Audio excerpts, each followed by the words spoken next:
Hello मेरे प्यारे viewers, कैसे हैं आप सभी लोग। आशा करती हूँ आप सभी लोग अच्छे होंगे। कहानी के लिए मेरे चैनल को सब्सक्राइब कीजिए, कहानी को लाइक और शेयर ज़रूर कीजिएगा और कहानी कैसी लगी प्लीज़ कमेंट बॉक्स में ज़रूर बताइएगा। कहानी को लेकर कोई भी राय या सुझाव हो वो भी कमेंट बॉक्स में ज़रूर दीजिएगा। तो शुरू करते हैं हम आज की अपनी कहानी। अभी शादी के 6 महीने ही हुए थे कि रीमा के साथ मारपीट की जाने लगी थी। एक दिन घरेलू मारपीट, शारीरिक और मानसिक प्रताड़ना तथा जानलेवा हमला के पश्चात रात को जैसे तैसे रीमा अपने घर मायके पहुंची और रोते रोते माँ बाप को अपने साथ हुए अत्याचारों को बताया। माता पिता ने जैसे तैसे अपनी बिटिया को समझाया और निर्णय लिया कि उनकी बेटी के साथ यह जो घटना घटी है उसकी सूचना तुरंत अपने सबसे बड़े बेटे आनंद को दी, जो कि एक सरकारी अफसर था तथा अपनी पत्नी दिव्या और बेटी शालू के साथ इसी शहर में रहता था। जब सबको पता चला कि उनके घर की बेटी के साथ ऐसा हुआ है तो पूरा परिवार गुस्से में था और पूरे परिवार ने यह निर्णय करके बेटी के साथ हुई इस प्रताड़ना की जानकारी पुलिस को दी। पुलिस केस हो गया तथा बात कोर्ट में पहुंच गई। तारीख पे तारीख लगनी शुरू हुई। इस प्रकार कोर्ट के चक्कर काटते हुए पूरे 3 साल बीत गए। शुरू में तो परिवार में बेटी को न्याय दिलाने के लिए आतुरता से काम कर रहा था, पर अब उनके हौसले भी टूटने लगे थे। माँ बाप भाई सब अपने अपने काम में व्यस्त हो चले थे। दोनों भाइयों की शादी भी हो गई। अब 3 भाई भाभी और बच्चों के साथ रीमा भी इसी घर में थी। भाई भी अपनी गृहस्थी में लगभग व्यस्त हो गए थे। तब रीमा को कोर्ट की तारीख पर भी अकेले ही जाना पड़ता था। जो रीमा पूरे परिवार को जान से भी प्यारी थी, अब वही रीमा सबको बोझ लगने लगी थी। कोई उसका काम करता तो 4 बार सुना देता। भाभीियों को भी रीमा अब एक टक नहीं सुहाती थी। वह हर रोज रीमा को किसी न किसी बात बात पर ताने देती। इसी वजह से घर में हर रोज झगड़ा होने लग गया। इस कारण पिता का व्यवहार भी रीमा के प्रति अब रूखा सा होने लगा था। अब तो रीमा के भाई भी उसको बात बात पर डांटने फटकारने लगे थे। इन सब बातों से रीमा अपने आप को अपमानित महसूस करने लगी थी। अब रीमा को लगने लगा था कि वह कहीं न कहीं अपने परिवार पर एक बोझ बनती जा रही है। वह बिल्कुल अलग थलग तथा अकेली पड़ चुकी है। उसका कैरियर भी दांव पर लग चुका था और जो महत्व और प्यार उसको परिवार से मिलना चाहिए वह नहीं मिल रहा है। घर की हर महत्वपूर्ण बात में उसको नज़रअंदाज किया जाना था और उसकी भावनाएं, उसकी तथा इच्छाओं की कोई कदर नहीं रह गई थी। इन सब बातों को सोचकर रीमा अंदर ही अंदर घुटने लगी। उधर पारिवारिक कलह को समाप्त करने के लिए भाइयों ने मिलकर सोचा कि किसी बहाने से रीमा को घर से बाहर भेज दे।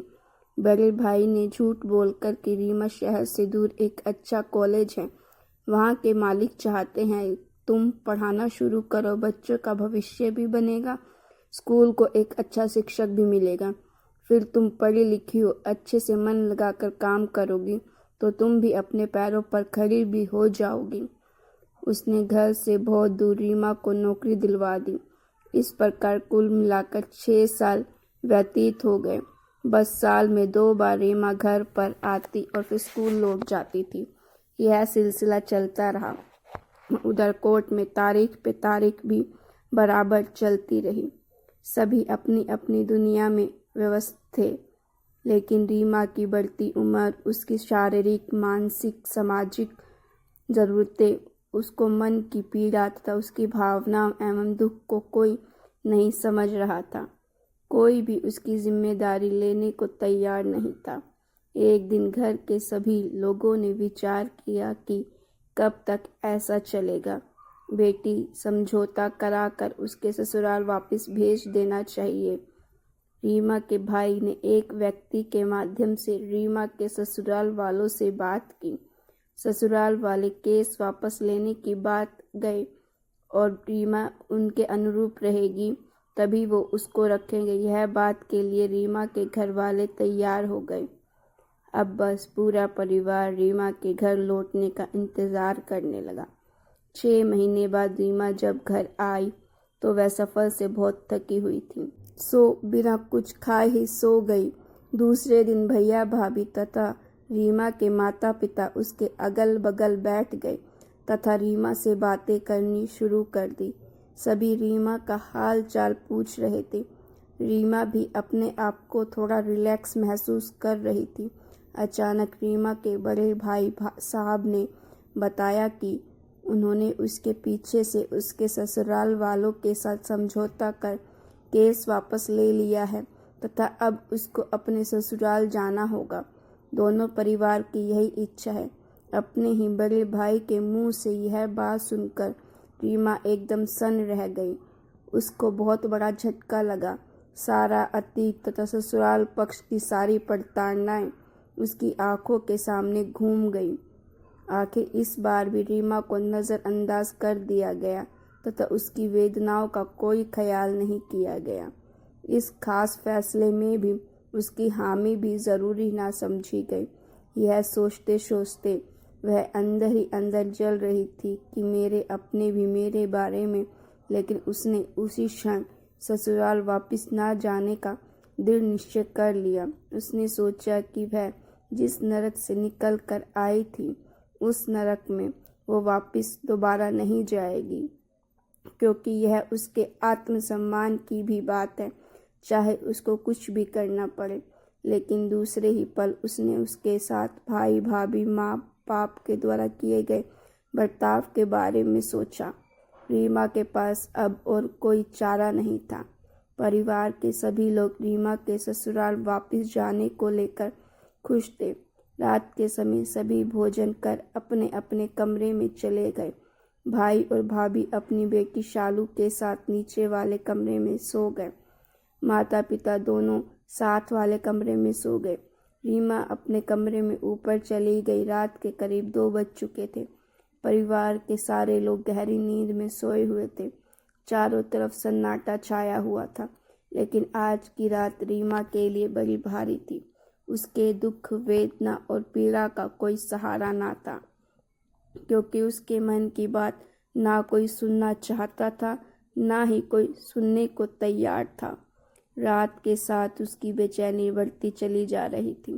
तभी सहसा वह बिस्तर से उठी और उसने अपने टेबल से पेन कागज उठाया और जल्दी जल्दी कुछ लिखने लगी।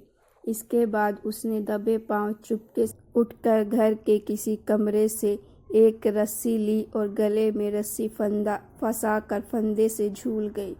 सुबह जब उसकी भाभी उसको जगाने ऊपर उसके कमरे में गई तो रीमा को देखकर उसकी चीख कर निकल गई और वह जोश से रोने लगी। रोने की आवाज़ सुनकर घर के सभी लोग ऊपर आ गए और अपनी ही बेटी का ऐसा मंजर देखकर वहीं बैठ गए।